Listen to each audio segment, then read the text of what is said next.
What's up guys, Match the Gamer here, and today's video might cause some controversy, as we are more or less calling into question if Toriyama made a mistake in picking Toyotaro as his quote-unquote successor. Thanks to a recent Twitter conversation I had with Yonko Productions, I think this should be discussed on some level. Many feel that Toyotaro was a bad choice due to his quote artistic skills and writing. Now, before you go grabbing your pitchforks and acting like a group of fanboys and fangirls, hear me out. I'm not here to say this is 100% fact. There will be some factual things put in with some opinion. I will assume you are capable of telling the difference based on what I say and show. So that said, who do I, perhaps, and even a few others think should have been picked over Toyotaro? Well, let me present a name to you first. Dragon Garo Lee. Have you heard this name before or seen his work? Well, if not, we'll come back to him and his work later. For now, remember the name. Don't go and Google it, guys. Come on, just watch the video first, please. So, going back to Toyotaro. I think before we say why he should not be the guy doing the super manga, we should at least see where he came from and what fan work he did and official work he has done. We will do the same for Lee after Toyotaro, of course, and the reason I'm doing this is so we can obviously compare their respective backgrounds and official works. So Toyotaro started out as a simple fan of the series like you and me. He at some point began working on his Dragon Ball AF manga under the pen name of Toyobo. He would upload the chapters to his blog, which is still up today, but is not very functional. It also seems to be ran by someone else based on what I was able to read. After a while, around 2012, Toyotaro was picked up to begin working officially for Shueisha, the publisher for Shonen Jump magazine in Japan. The first official manga Toyotaro worked on was the Dragon Ball Heroes Victory Mission manga, which was obviously a promotional manga in V-Jump. Toyotaro also went on to do a 3-chapter adaptation of the Resurrection F film, and later the super manga we read today. He also did a single chapter of a Xenoverse manga, which was only released in the collector's edition of Dragon Ball Xenoverse 2. So I'd like to go into a little bit of his fan manga, being as you should be familiar with his official work. So AF was a manga set after GT. AF and the AF and Dragon Ball AF stood for After Future, for those who don't know. The manga told a story set 1 year after the defeat of Omega Shenron in GT. So that means it's set before they skip 100 years or so after, or whatever, to Goku Jr. It told the story that falls very much into many fanfiction issues that prevent me from really enjoying it. No offense to those of you that do enjoy the AF manga. Anyways, back on topic.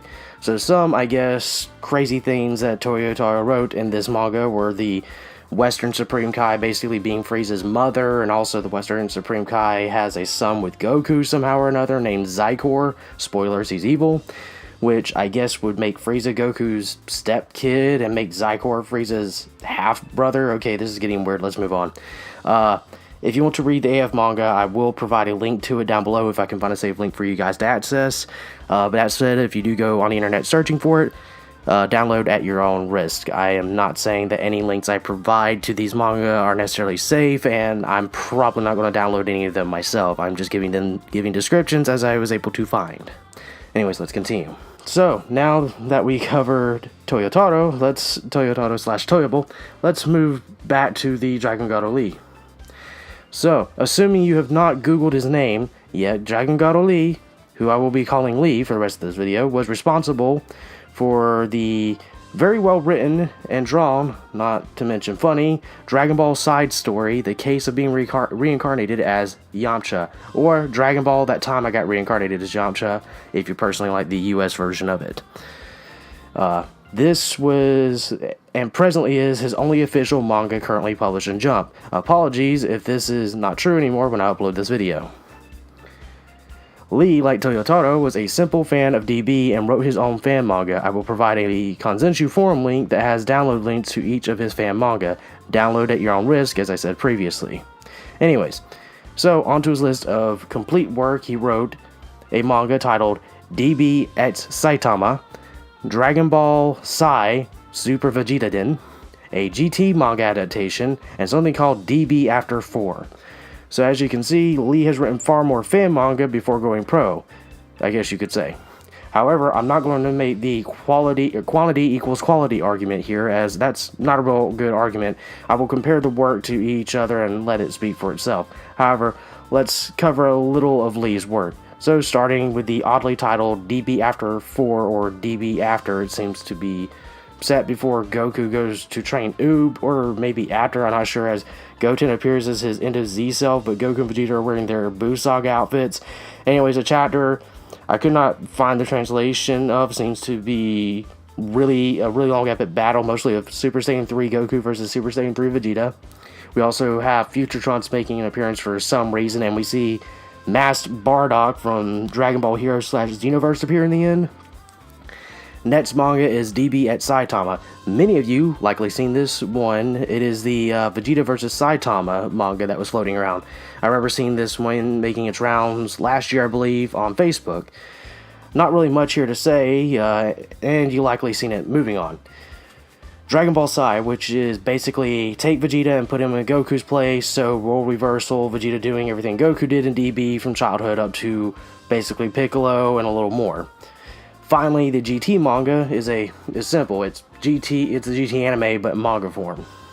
So, now that I have covered their fan works, let's get into ultimately what we should be judging them on and why Toyotaro may have been the wrong pick.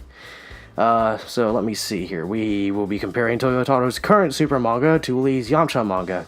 Now, I know some of you may be saying that's a little unfair to Lee, which only has one official short manga, and comparing to the much longer running Super manga. Kind of unfair, I can see that. I say to you, hold on, I think that Lee's work will speak for itself. I'm going to put 3 images up. Technically, there's actually 4, but 2 of them are combined into one. Anyways, so 3 images up, and you may recognize them. One is drawn, 2 of them are drawn by Toriyama. One's from the last manga he drew, the other one's from his original Dragon Ball manga. The other is Toyotaro in the Super manga, and finally, the last is obviously from Lee's Yamcha manga. Notice anything? Maybe that 2 images look similar in a number of ways. Lee's style arguably matches Toriyama's better, and the way he structures the panels and writing matches Toriyama's, as to where Toyotaro's looks like the odd man out, so to speak.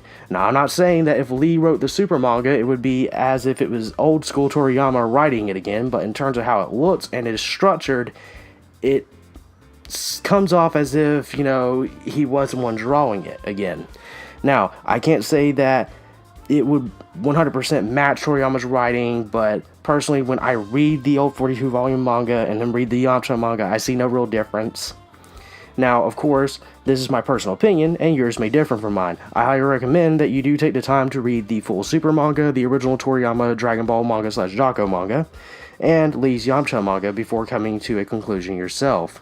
If you wish to read all 3 of these, you can find them fully on Viz Media's website at viz.com.